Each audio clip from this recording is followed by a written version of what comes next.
kaa yeeg Mamadou Mouhamed Ndiaye. jërë ngeen jëf mer mu rëy mi am ci biir police nationale la l'observateur xëy becc ci xët mu njëkk faatu ndem si yàlla Cheikh Niass moo yëkkati dënnub lieutenant Ahmed Bachir Ndiaye mi ne woon chef de poste bu police bu Wakhinane Nimzatt di fa ñu garde à vue woon Cheikh Niass laata ñu koy defeere ca tribunal bu Guédiawaye ginnaaw bi ñu mandat dépôt ko yóbbu ko ca pavillon spécial bu hôpital Aristide Le Dantec di fa mu faatoon ndax hyperglycémie ci ni ñu ko waxee l'observateur mi ngi ñuy wax ne ci kilifa yu police bu Sénégal doxale neexul lieutenant Ahmed Bachir Ndiaye ba tax mu bind ab lettre di ko ca ñaawul ak di ko ca naqarlu li ko naqari nee na moo di li xew amu ci benn responsabilité bëgg ko sànk ak bëgg a yàq carrière am moo tax ñu bëgg koo sippi coow li ba tax ñu jëlee ko ca police bu Wakhinane Nimzatt taf-tafee ko patam-patamee ko affecté ko ca direction de la formation lieutenant Ndiaye jàpp ne dañu koo toroxal tuutal ko ci mbir moo xam ne yu ko gën a garaaw fopp xew na fi te gaawante wuñu ci ni takk bi ci lieutenant Ndiaye joxe moo di waa ji ñe dafa xaru woon ca police centrale bu Ndakaaru ci mbirum Boy Djiné enquête dina kay nañu lieutenant Ahmed Bachir Ndiaye dégagé nay responsabilité ba mu set wecc ci faatuk Cheikh Niass nee na moom ab policier la du def lenn luy gàkkal deru police waaye li waroon moo di jox ko demande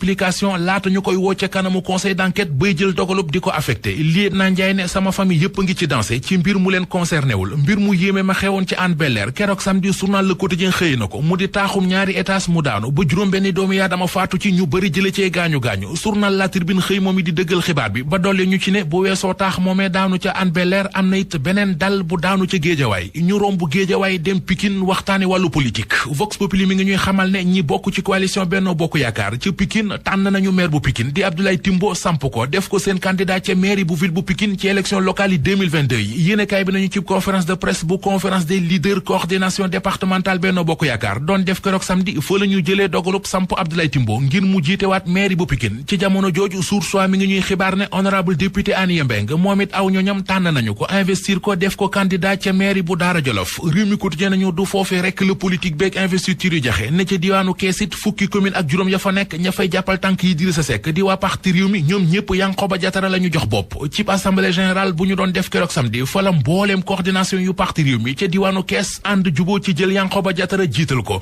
wàllu Sénégal l'info nee nañu Abdoulaye Wade ak ñi mu àndal ci coalition bi ñu taxawal ci local yi noonee la ñu tuddee seen coalition bi mu di wàllu Sénégal ajjuma ji di ñëw ci la ñu ko war a siiwal maanaam ci la ñuy def lancement officiel bi Barthélémy Diaz ci journal Les Échos mi ngi dal ci kaw ñi ko bëgg a xañ mairie bu Ndakaaru moom Barthélémy Diaz nee na bu gisoon beneen candidat bu ko tane kon dana dem jàppale ji ko te coow du jip waaye ba muy metti yëf yi laajoon taxaw xeex jël sab xaalis di ci def ak di dem kasoo ko ñëw moom rekk la woon gisul woon keneen Sud Quotidien nañu ñoom Khalifa Sall di waaye Yewwi Askan Wi yóotu mairie bu Ndakaaru seen jur jàng moo di ana nan la ñuy def ak Barthélémy Diaz ba mën a jote ca mairie ba maire Malicounda Maguette Sène dooni directeur général bu centre des œuvres universitaires bu Ndakaaru di COUD moo nekk ci page 4 ak 5 bu l'Observateur ubbil yéenekaay bi ginnaaw bi mu leeralee li waral mu sampaat am dëndam doonaat candidat ngir jiitewaat mairie bu Malicounda Maguette Sène waxtaan nag waa l'Observateur waxtaan wu yaatu ci ponk yu bari doore ko ci mbir mi ñeel rentrée universitaire 2021-2022 wàllu kaaraange gi ci université Cheikh Anta Diop bu Ndakaaru mbirum codification yi ba ci cadre physique bi Maguette Sène nee na lépp a soppeeku ci université Cheikh Anta Diop bu Ndakaaru mi ngi xamle ci waxtaan wi ne ak matuwaay yi ñu jël jëm ci wàllu kaaraange bu ñu ca paree étudiant bu ci nekk carte biométrique lañ lay jox mooy mën a tax ngay dugg ci campus bi kër sëriñ bi fii ci Ndakaaru Rewmi Quotidien wax nañu lu doy waar lu fa am